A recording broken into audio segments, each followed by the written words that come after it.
right, today is September 2nd, 2001. Thank you very much for joining us for this edition, the inaugural edition of the new Daily Intelligence Briefing. This is where we go through the top news in Christian polemics in 10 minutes or less, coming from Protestia.com and other websites that we love and support. We're going to get this started right quick with Heretic Kenneth Copeland lends Glenn Beck his private jet to rescue Afghan Christians.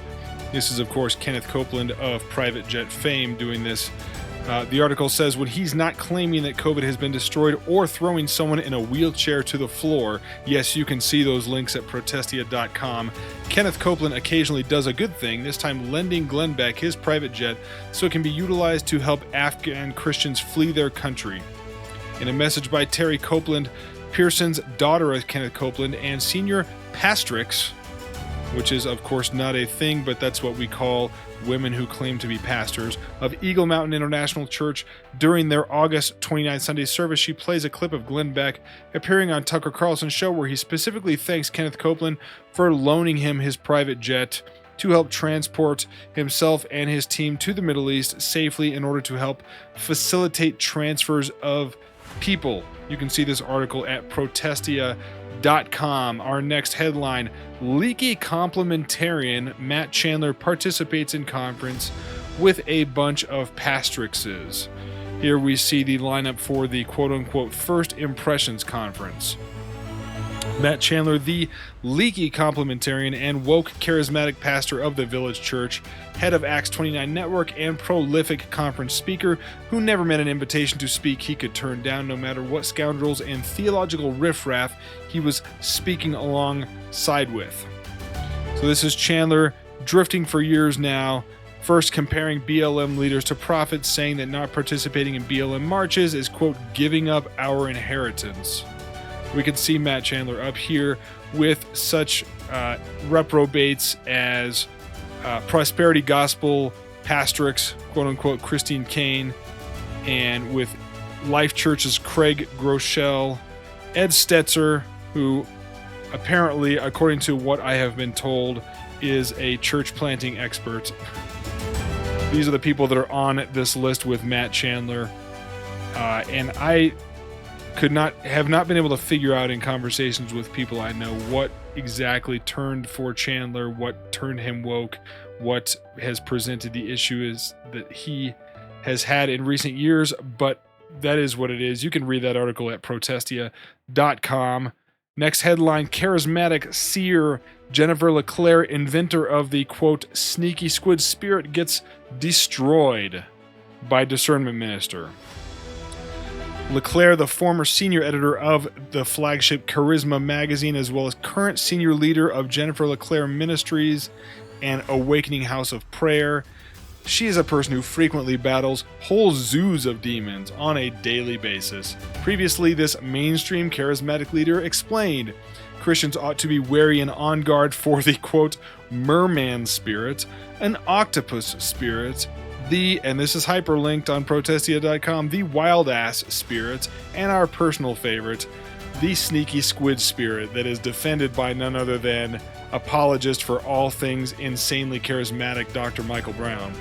To our great delight and glee, Sean from Revealing Truth created a mashup of a recent message she gave on October 30th.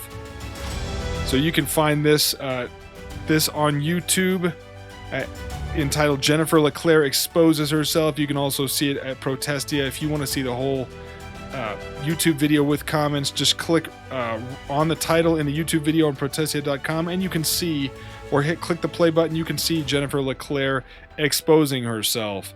Next headline, Texas clinic performs 67 abortions in 17 hours in a race against the deadline clock. This was something that was curated from the Daily Wire, and there's a link at the bottom of our snippet here to get to that full article. One of Texas's largest abortion clinics rushed to perform 67 abortions. That's 67 murders, ladies and gentlemen. 67 murders in 17 hours ahead of the deadline that would effectively ban most abortion in the state after 6 weeks, the time a fetal heartbeat can be detected. You can see this article at Protestia, or you can go to the Daily Wire to read the full thing. We'll also link that at the bottom of the article here. Our next headline, this from Reformation Charlotte: woke Brooklyn pastor praises Karl Marx during sermon on racial realism. Whatever that is. So this is a quote-unquote pastor in Brooklyn by the name of Andrew Wilkes. He founded a church in Brooklyn, and this is clipped by Woke Preacher Clips on Twitter. Quote, "Count it all joy when people persecute you and question your motives and question your faith and say you're more inspired by Marx than you're inspired by the Messiah. Even though there ain't nothing wrong with Marx, the Messiah calls us to justice." So this is a quote-unquote Christian pastor that doesn't think there's anything wrong with Christian hating and Christian worldview hating evil menace to all things good and holy Karl Marx. So you'll find these videos on Woke Preacher Clips Twitter feed from today. They're also embedded in the article here. It's reformationcharlotte.org.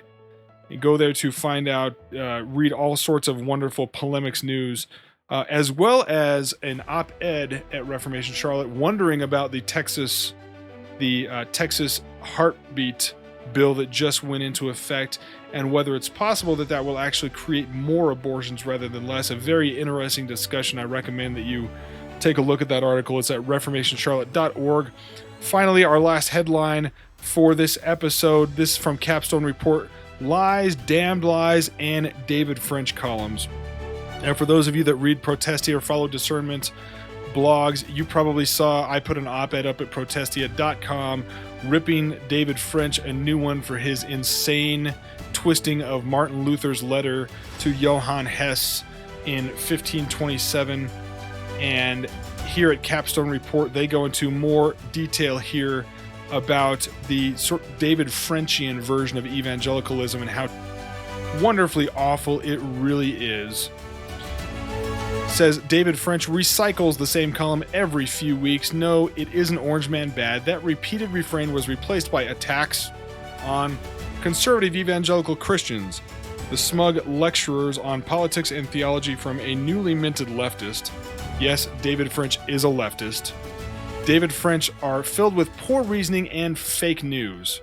And you'll see in our column at Protestia, where I believe I called it David French is the state's fool, some of his bizarrely transparent bad logic when it comes to attacking evangelicals that don't want to get the poke.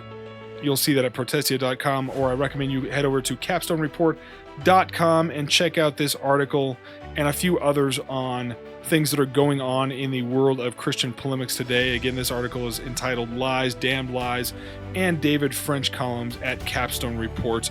Thank you very much for tuning in to this first inaugural edition of the Daily Intelligence Briefing. We will see you next time.